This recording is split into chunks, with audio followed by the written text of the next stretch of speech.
Welcome everyone to Blue Ridge Silverhound. I'm your host Sean, and today, of course, this is probably the video that some of you are already waiting for, but we are going to talk about some of the most notable coins in terms of like this post-1950 modern era that I like to focus on that ended on Heritage Auctions Long Beach show, and this is a recap of some of the best of the best that I could find, and they all have some sort of relevance for this video. Okay, it's kind of like the consummate treasure hunt activity. If you guys were interested in finding any of these coins, I'm happy to announce that every single coin on this list can be sourced inexpensively. Now, what do I mean by that? It means that these coins are found and identifiable in either just going through rolls of coin,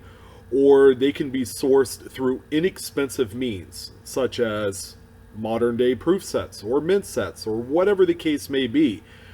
You don't have to spend a lot of money up front to cherry pick any one of these coins, unless a seller is selling it because of a certain variety or error that's enclosed in these sets. That's a different story.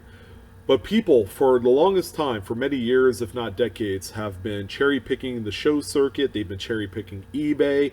They've been cherry picking just collections that are local to them. You know, someone's selling a coin collection on Craigslist or on a Facebook group, and you identify a coin that could possibly be on this list.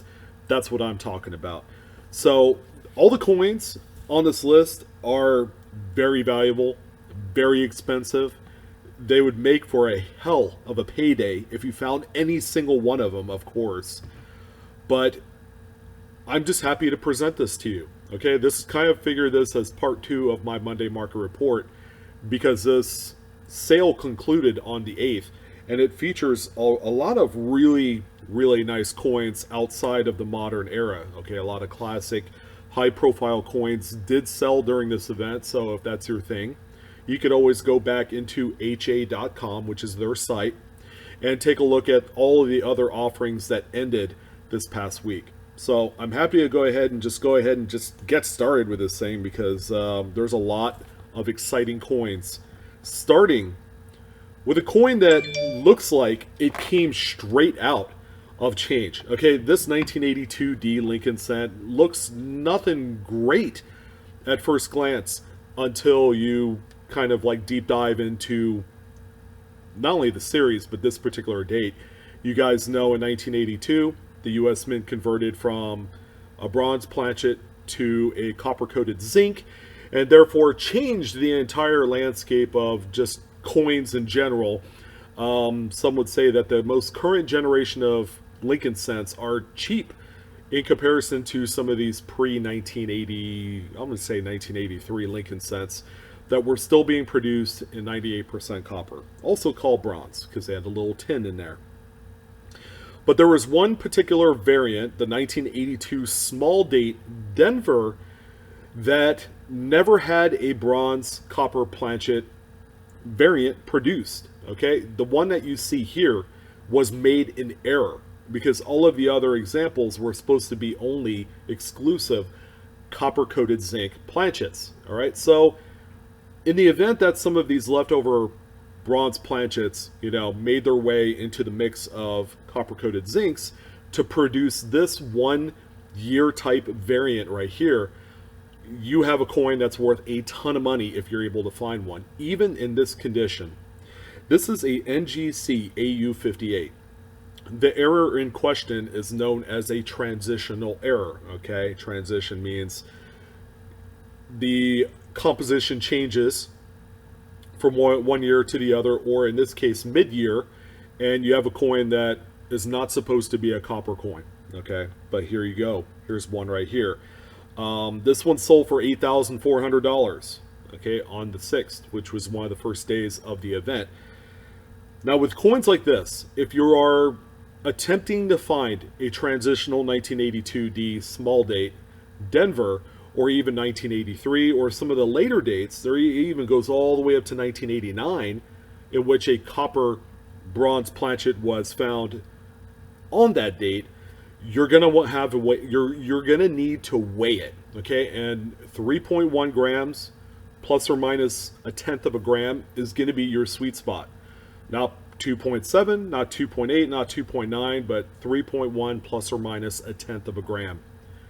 Finding and having the right scale is going to make all the difference in the world, preferably one that measures in tenths. It's going to be the most accurate way of finding out if you have one of these coins.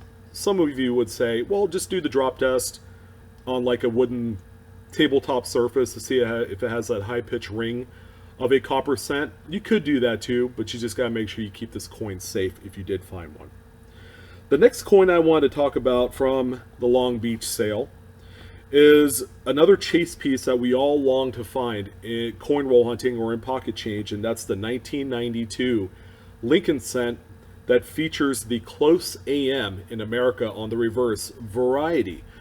Simply means that this reverse was intended for a proof strike, but here you go, here's a business strike coin that exhibits that close AM reverse, and this is the most difficult to find out of both branch mints. They also made them in Denver by mistake, and this coin right here is worth a lot of money. The example here is an NGC Mint State 62 full red, not the highest grade, but even still, this is a coin that sold for $4,800 at Heritage Long Beach. Another great example. So, you know, while you're at it, look for one of those too, right? I'm going to fill you guys up with quite a laundry list of coins to look for.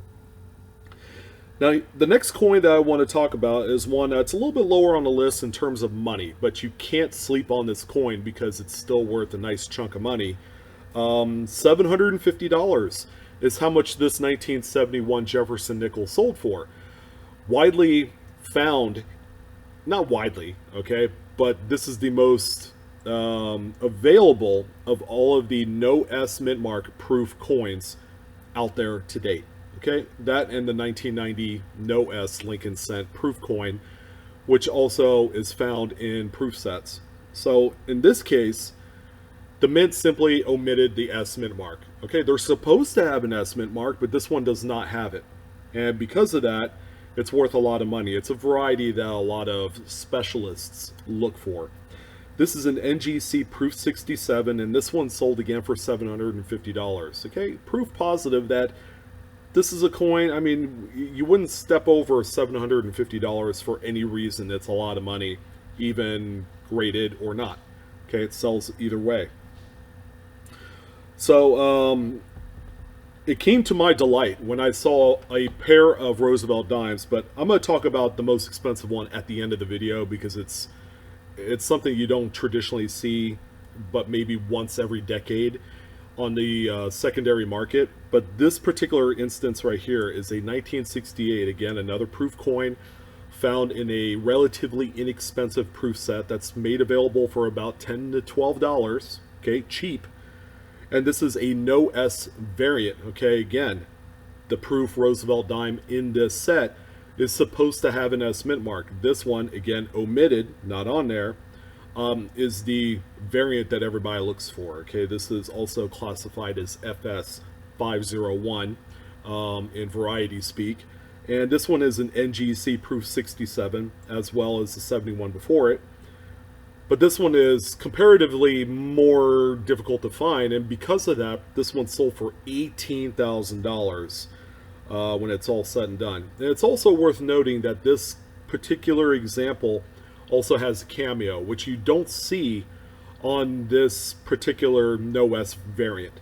There was also another 68 that sold on Long Beach, although that one is not a cameo. It sold for about $500 less, and it is a grade point higher. So however you find these things, it's life-changing money, guys. $18,000. If you can imagine what you could do with that kind of money, then you would certainly try your best to identify these coins by cherry-picking those proof sets. So here's a coin that probably most of you wouldn't even think it would be on this list. But here we have just a plain Jane 1974 candy half dollar. Millions of them were made. It's a relatively common date. especially for those people that like to go through rolls of half dollars, which is still a common sport. We've seen a spike in silver prices here lately. But nobody ever thinks that a 1974 that's graded PCGS Mint State 67 plus would sell for $2,520. What's the rhyme or reason for this? Well, it's a date that's widely circulated. Believe it or not, in the early 70s, half dollars were being circulated, and that just kind of made the survival rate of Mint State earlier 70s examples shrink over time. The 74s, have been stepped on. They've been thrown in a bag with other coins.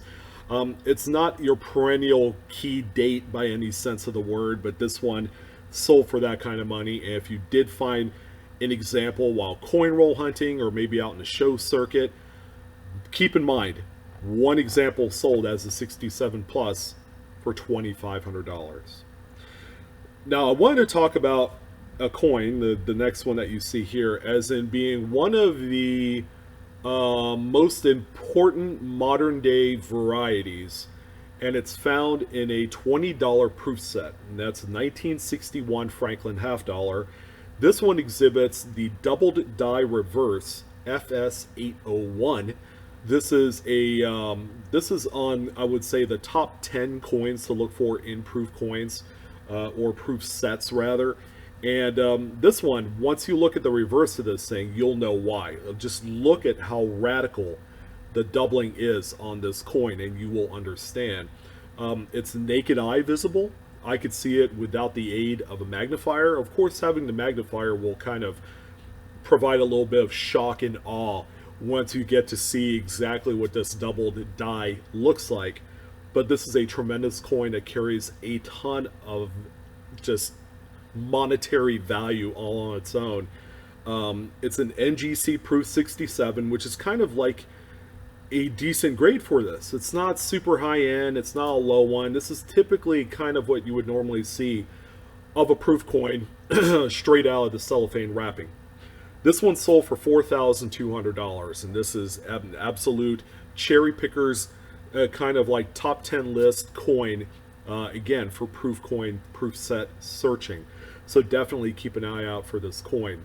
There's a huge market for this because it is one of the strongest doubled dies to exist in this series, let alone the half dollar series in general.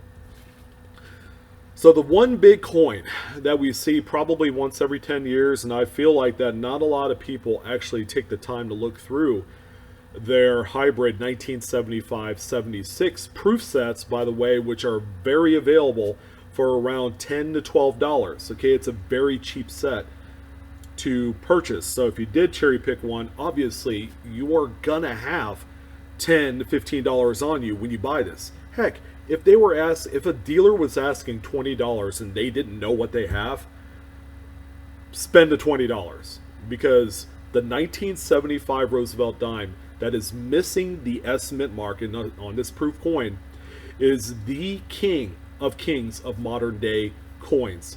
This is a coin right here that Q. David Bowers has touted to be the top coin out of the modern top 100 coins. Check out his book. It is fantastic. This is the coin, the chase piece that every specialist, every cherry picker looks at. But I feel like with a lot of folks, this variant doesn't get its due, because the bicentennial coins are what the biggest draw is out of these proof sets, and quite frequently the 75 Roosevelt Dime is overlooked. Let's be honest, it really is. But this one is a PCGS proof 68 that's sold for $456,000. That is a brand new home somewhere. Somewhere significant. Can you imagine, let me just throw this out there, can you imagine how much home you could buy for this kind of money in, say, like Texas, or maybe even Florida? Here in Northern California, this is kind of like the median home price, especially where I live, which is kind of sickening, to be to be frank with you. But 450 grand for a dime is serious stuff. And there's only a few examples known out there, and there's got to be a few more available out there. So definitely take a look at all of these coins. Again, they're all available through very inexpensive means. I mean, if you don't have $20 to buy a proof set that houses any one of these coins, okay, that's your fault. It's $20. I will spend $20 to make 2 grand, or to make 18 grand, or to make $450,000. Okay, you have much better success rate doing it this way rather than putting $100 in a megabucks slot machine in Atlantic City.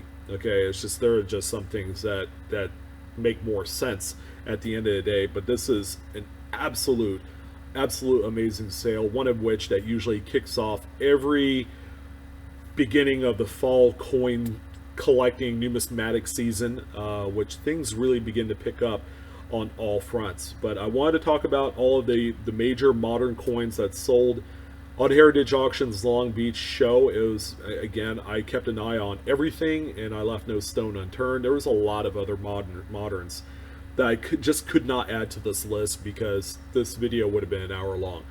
But absolute amazing stuff. Keep an eye out on those proof sets. The cheap $8 to $10 proof sets have some absolute expensive coins. Okay, you just need to bone up on some education, know what's out there, and then capitalize. That's the word of the day, ladies and gentlemen. Capitalize on some huge featured coins that sell for many thousands of dollars. Thank you guys for joining me on this journey of the Long Beach show, hosted by Heritage Auctions. Again, check out their website, ha.com, for more details on all of the other future shows that they will be doing. I'm your host, Sean, with Blue Ridge Silverhound. Like, share, subscribe. Hit the bell for instant notification as always. And thank you guys for joining me. You guys enjoy the hunt. Enjoy coin roll hunting. Enjoy searching for your own personal treasure. I will talk to you guys soon. Have a wonderful evening and take care.